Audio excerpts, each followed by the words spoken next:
यदि x square minus x minus 2 के शून्यक alpha और बीटा हों तो एक बहुपद ज्ञात कीजिए जिसके शून्यक 2 अल्फा प्लस 1 और 2 बीटा प्लस 1 हो।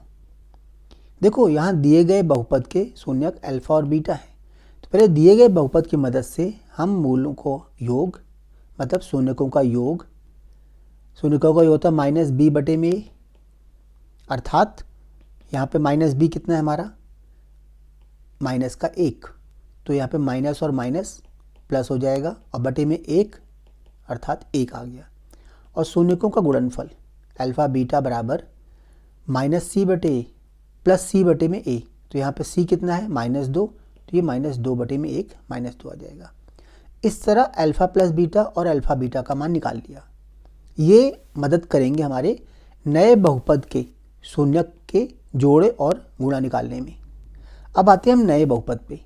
नए बहुपद के शून्यक हमें दिए हैं 2 अल्फा प्लस 1 और 2 बीटा प्लस 1। तो नए बहुपद के शून्यकों का योग अगर हम योग निकालेंगे तो योग आएगा 2 alpha plus 1 plus 2 beta plus 1। इसको अगर सरल करते हैं तो देखो 2 अल्फा और 2 बीटा में से 2 बाहर निकाल लेते हैं तो अल्फा प्लस बीटा आ गया और साथ में ये 1 और 1 2 हो गया। अल्फा प्लस बीटा का मान हमें पता है कि 1 है, तो इसमें अगर मान रख दें 2 गुणा में 1 प्लस 2, तो 2 और 2 4 और 1 2 और 2 एकम 2 और 2 4, तो ये आ गया 4। अब निकालते हैं गुणन, शून्यकों के गुणन, तो ये आएगा 2 अल्फा प्लस 1 गुणा में 2 बीटा प्लस 1। इनको गुणा करें अगर हम तो देखो 2 अल्फा को 2 बीटा से गुणा करेंगे तो आएगा 4 अल्फा बीटा। 2 अल्फा को 1 से गुणा करेंगे आएगा 2 अल्फा, 1 को 2 से गुणा करेंगे तो 2 बीटा आ जाएगा और 1 को 1 से गुणा करेंगे तो 1 आ जाएगा।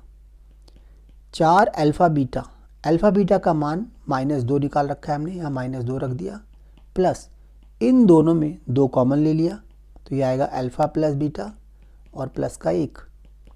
4 दूनी 8 आ गया -8 प्लस 2 गुणा में अल्फा प्लस बीटा 1 है हमारा प्लस 1। इस तरह इसका मान भी आ गया माइनस का 8 प्लस का 2 और प्लस का 1, तो 2 और 1 3, -8 में से 3 घटाया तो माइनस का 5 आ गया। अब देखो मूलों का योग क्या होता है -b बटे में a, तो ये आ गया -b बटे में a और मूलों का गुणनफल होता है c बटे में, ये आ गया c बटे में a। इस 4 के बटे में 1 है, यहाँ -5 के बटे में 1 है, दोनों तरफ अगर तुलना करें तो a का मान यहाँ पे भी देखो 1 आ रहा है और यहाँ पे भी 1 है। हमारा पहला काम होता है तुलना करके a के मान को बराबर करना, तो यहाँ पहले से बराबर है अर्थात a बराबर हमारा 1 आ गया है। अब b निकालते हैं, देखो यहाँ माइनस का b है और यहाँ 4 है, तो 4 बराबर -b या -b बराबर 4 अर्थात b बराबर -4 और यहाँ देखो c बराबर -5 है, डायरेक्ट मिल गया हमें c बराबर -5।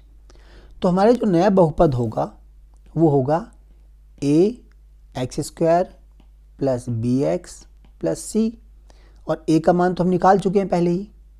a का मान कितना है हमारा 1, तो 1x² मतलब 1, b है -4 और c है -5। तो ये हमारा नया बहुपद है जिसके शून्यक 2 अल्फा प्लस 1 और 2 बीटा प्लस 1 है।